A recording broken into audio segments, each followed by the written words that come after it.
এই পৃথিবীর প্রত্যেকটা মানুষই চায় পাওয়ারফুল হতে, কিন্তু খুব কম মানুষই জানে যে পাওয়ারফুল কিভাবে হতে হবে। আর আজকে আমি তোমাকে এটাই বলতে যাচ্ছি। আজকে আমি তোমাদের জন্য রিড করতে যাচ্ছি দ্য 48 ল অফ পাওয়ার। এটা একটা এমন বই যেখানে লেখা আছে তুমি কিভাবে মানুষকে বুঝতে পারবে, তার মনের কথা শুনতে পারবে, সিচুয়েশন কন্ট্রোল করতে পারবে, আর কিভাবে তুমি নিজের জীবনে পাওয়ারফুল হতে পারবে।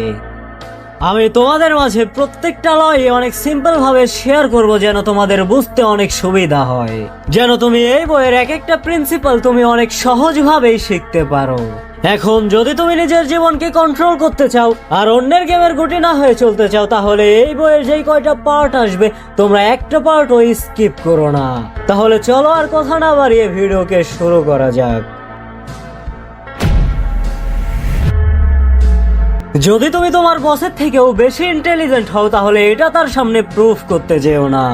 কারণ মনে রেখো, তুমি যত বেশি চমকাবে তোমার ক্যারিয়ার তত তাড়াতাড়ি ধ্বংস হয়ে যাবে। কারণ কোনো পাওয়ারফুল ব্যক্তি এটা সহ্য করতে পারবে না যে তুমি তার থেকেও বড় কিছু করো বা তুমি তার থেকেও অনেক এগিয়ে যাও। আর তারপরেও যদি তুমি এই ভুলটাই করো, তাহলে সে তোমাকে একবারেই সাপ্রেস করে দেবে। আর এটাই হলো law number 1, never outshine the master. তুমি মানো আর না মানো, তবে এইটা মনে রেখো যে যত বড় তার অহংকারও ততই বেশি। আর তার সামনে যদি তুমি এইটা দেখাতে যাও যে তুমি তার থেকে বেশি স্মার্ট, তুমি তার থেকে বেশি বুদ্ধিমান, তুমি তার থেকে বেশি ইন্টেলিজেন্ট, তাহলে হয় সে তোমাকে দাবিয়ে দেবে, না হলে তোমাকে একবারেই ধ্বংস করে দেবে। তুমি ইতিহাস ঘেঁটে দেখো, এইরকম হাজারো ঘটনা খুঁজে পাবে যারা নিজের ব্রাইটনেসেই জ্বলে পুড়ে ছারখার হয়ে গেছে। গ্যালিলিওস, নিকোলাস ফোকুয়েট আর হাজারো এইরকম মানুষ।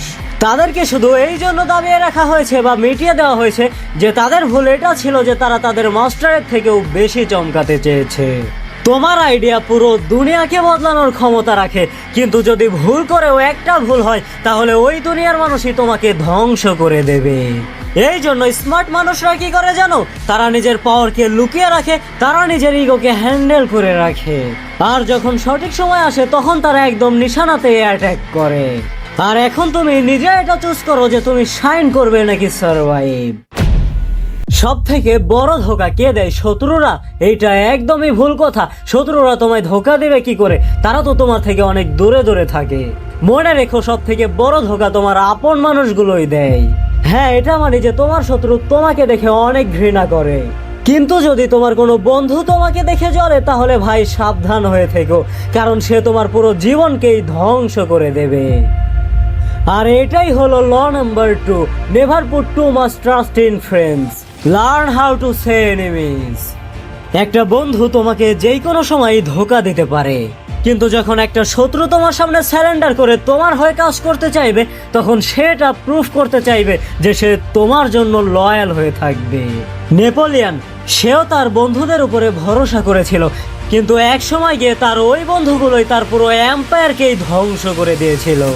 মনে রেখো যে একটা শত্রুর চিন্তা ভাবনা একদমই ক্লিয়ার থাকে, কিন্তু একটা বন্ধু কখন তোমার সাথে গাদ্দারি করবে এটা তুমি বুঝতেই পারবে না।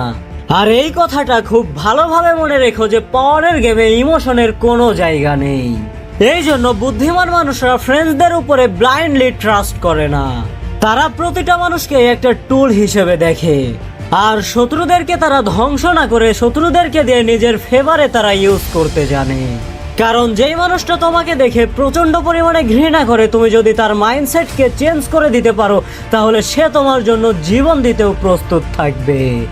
ফ্রেন্ডস অনেক সময় তোমার জন্য অনেক ডেঞ্জার প্রমাণিত হবে, কিন্তু একটা কন্ট্রোল করা শত্রু, ওইটা তোমার সব থেকে বড় অ্যাসেট হয়ে কাজ করবে।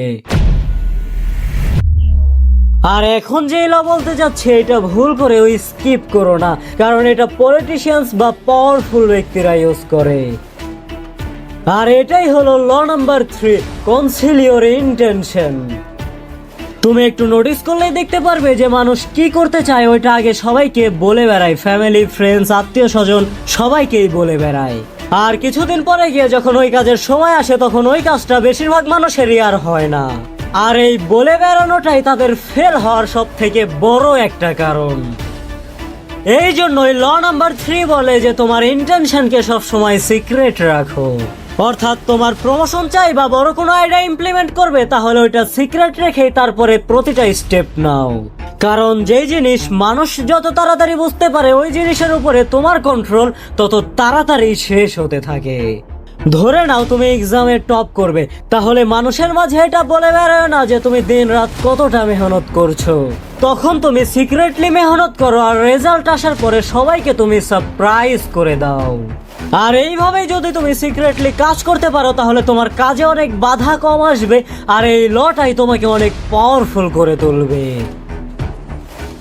আর এই ভিডিওটা যদি তুমি ভালোভাবে বুঝতে পারো তাহলে ভিডিওতে একটা লাইক করো। আর যদি তুমি নিজের কাজের উপরে আনস্টপেবল হতে চাও তাহলে সাবস্ক্রাইব করে নাও, কারণ নেক্সট ব্লগগুলো তোমাকে আরো পাওয়ারফুল করে তুলবে।